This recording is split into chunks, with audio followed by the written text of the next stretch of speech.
Hey guys, Infidel1258 here. Today I'm going to share with you my thoughts on a key component from the recent Splinterlands Town Hall, where Matt and Investigator were talking about reward changes, glint shop changes, and even a bit of experiential changes within the Modern League for Splinterlands Ranked Battle.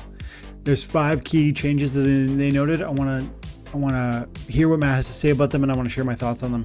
It's about a 6-minute clip from the recent Town Hall. If you didn't watch the Town Hall, I encourage you to go do so. It's an hour and 15 minutes, and it was pretty full of amazing stuff. And but yeah, today we're talking about rank reward changes, glint shop alterations, and some more experiential things and improvements that hopefully are going to improve the experience in Modern League in particular.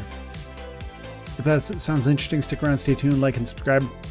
And if you're new to my channel, I should say my name is Dwayne Cunningham. I go by Infidel1258. You can call me 12. Let's get it. So we've got Matt here. I'm going to speed him up. We don't take so long with his Go 1.5.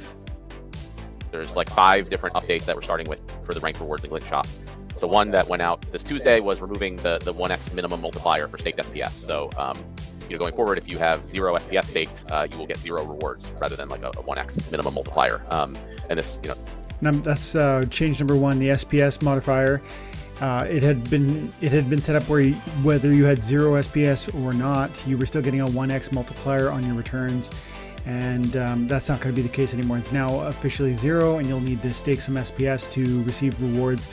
However, you will get, if you're a brand new account, you'll get a grace period that they've already implemented. Let's go back to Matt here. So it'll require that you have some SPS staked or delegated to you. And as we mentioned, new players are going to automatically get 100 SPS delegation, or already do. And then, as part of the one-click set rentals thing, it's also going to include the ability to easily rent SPS. So that should... I'm going to pause him there again. You see how he's tying on the idea that they're making it easier. That was one of the announcements the investigator noted. He said that they're changing how you're posting keys. You won't need active keys in order to access the renting of SPS. And so as a result, they're trying to make it much easier for people to access SPS, because they're trying to, they're altering how the reward structure will work. And so yeah, it's 2 sides of the same coin. If we're going to reduce, or if we're going to increase the demand and the expectation upon players and how they must carry SPS, then let's make it easy for them to get it. Let's go back to Matt. Should have hopefully help with requiring SPS stake in order to earn rewards. We're also going to be just moving around the glint rewards. So instead of the current amount of glint rewards per battle and then this big 2x drop at the end of the season, we're going to increase by 50% the glint rewards from every battle, and just make the end of season rewards the same amount that you accumulated during the season. So basically, I'm going to say that again in a slightly different way. What they're changing how the glint rewards system works, so that on a per battle basis you're going to get more rewards than you would have before. So you if your SPS stake has stayed the same yesterday and now moving forward into this moment, what's going to happen is you're going to get more glint per win at the same league level with the same SPS staked, with the same cards being used, because your end of season rewards will be less significant. So they're tweaking, they're pulling forward some of the rewards, giving it to you on a daily basis. So one point of clarity that I don't know if Matt really articulates well here is you're still going to get an end of season lump sum, but it used to be double. The plan was for us to have, and we get this last season, double whatever you earned and accumulated within your wins for this given season. So if you earned, let's say, 100,000 glint in your rank rewards for a full season of play, then you would have gotten 200,000 extra from your end of season rewards. But now, no, now it's more like, with those same numbers, if you would have earned 100,000 with your rank grind, you're going to earn substantially more, possibly, I think he said 50% more, but a lot more than you would have on a per win basis. But then the end reward is going to be essentially cut in, well, it's not cut in half. I see how the math works now. It should equal to the same fullness of what you got last season, because what it would look like is 100,000 is what you earned during the regular season last season. You would have got 200,000 at the end of last season. That's 300,000 total. Now what they're saying is during your rank experience, if you're playing the same league level, you have the same stake, you should get not 100,000, but 150,000, 50% increase. And then your end of season should match your regular season, one-time match. And that would be another 150,000, bringing you to a fullness of 300,000. So on the two comparative numbers there, it should be the same. We'll see.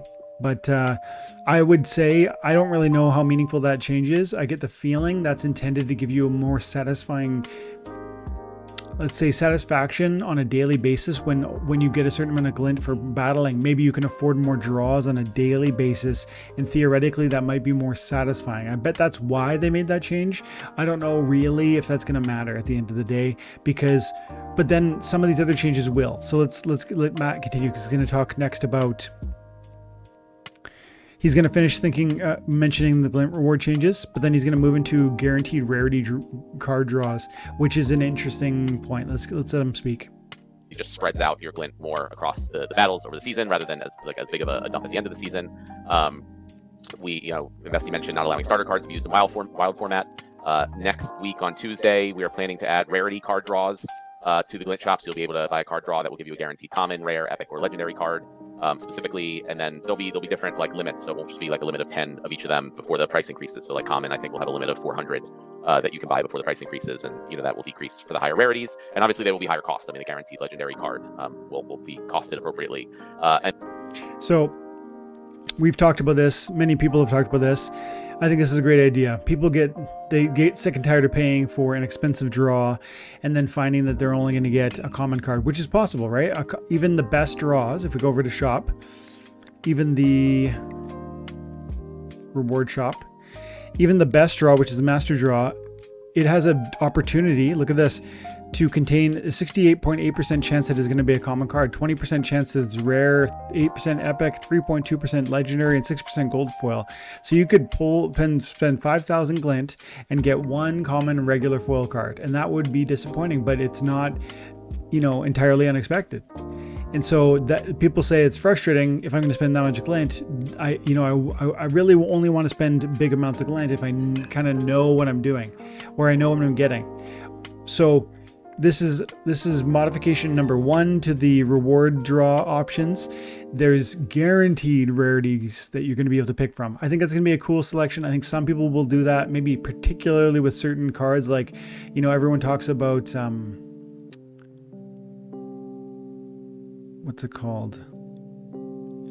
Everybody talks about their favorite soulbound summoner, or favorite soulbound.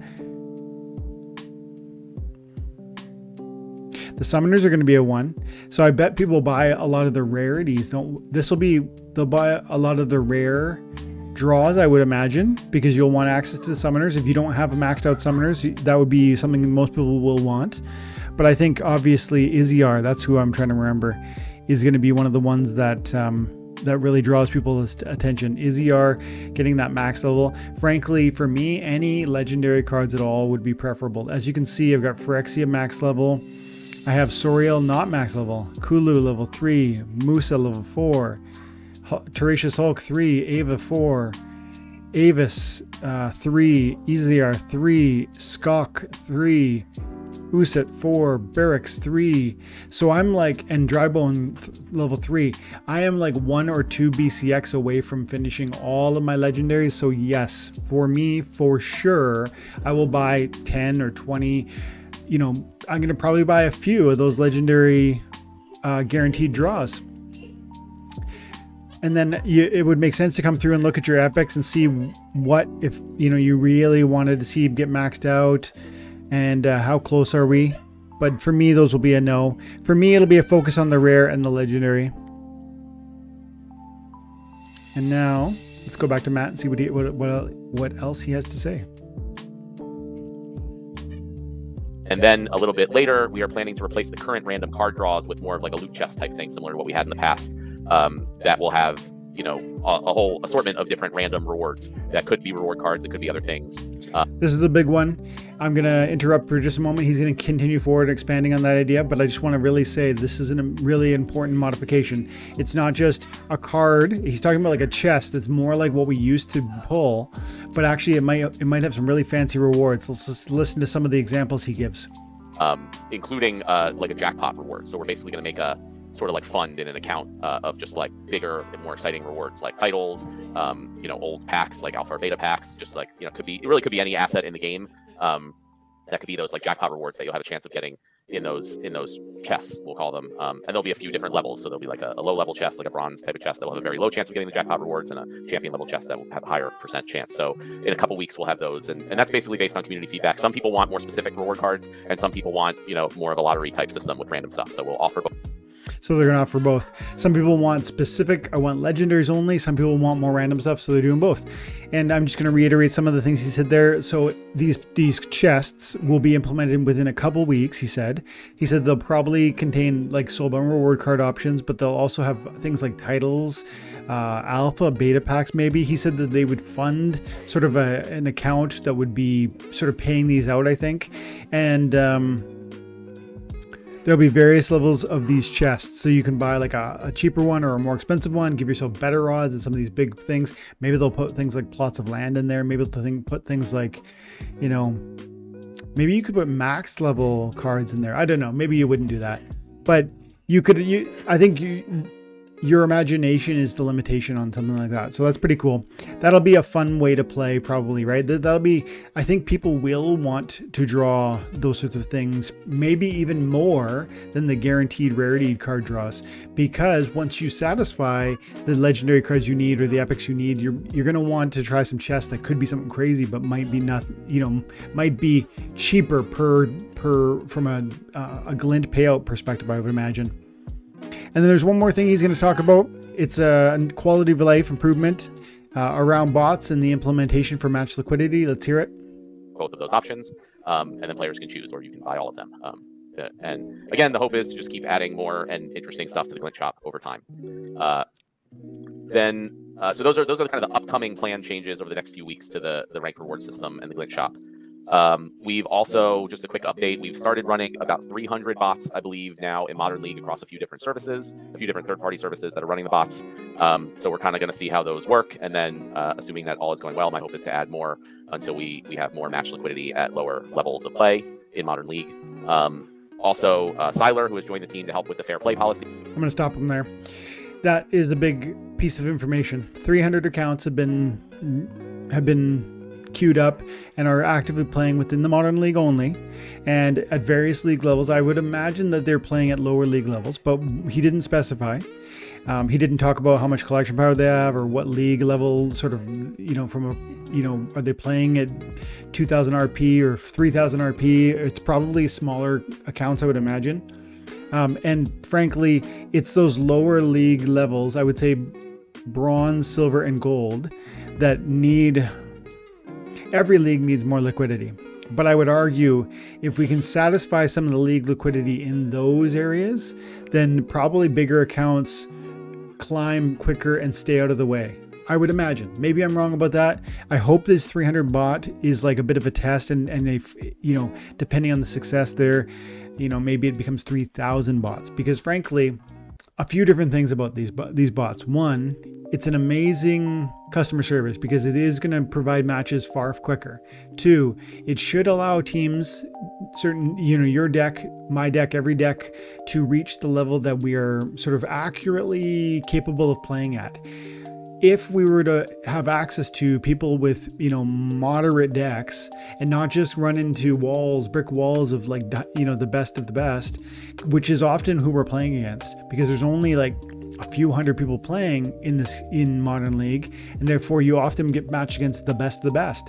And that problem is, I think, pushing a lot of people down into lower league levels where they shouldn't be. Even though their decks are diamond, they're playing in gold. That's me included. And so I wonder if that's going to help. And if it does, I'd love to see even more of them.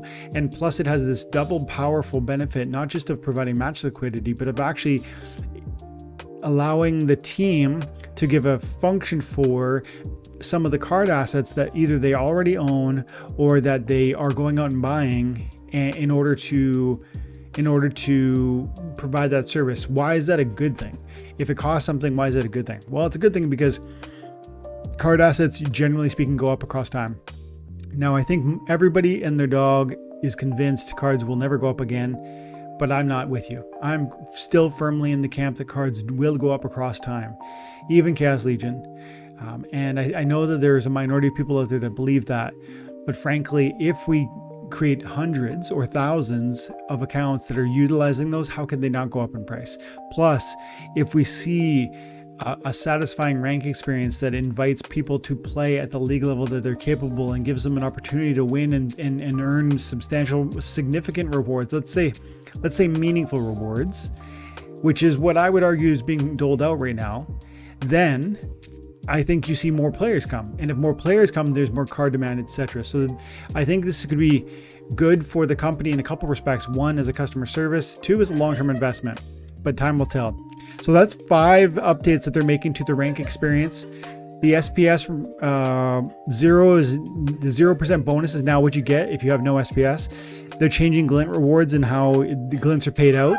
There's guaranteed rarity draws that are going to be available. They'll probably be expensive. There's random card draws that will, or random chest draws that will be made available within a couple weeks. Those will probably be cheaper than some of the highest level guaranteed draws, but you might get something minor. You might get something amazing.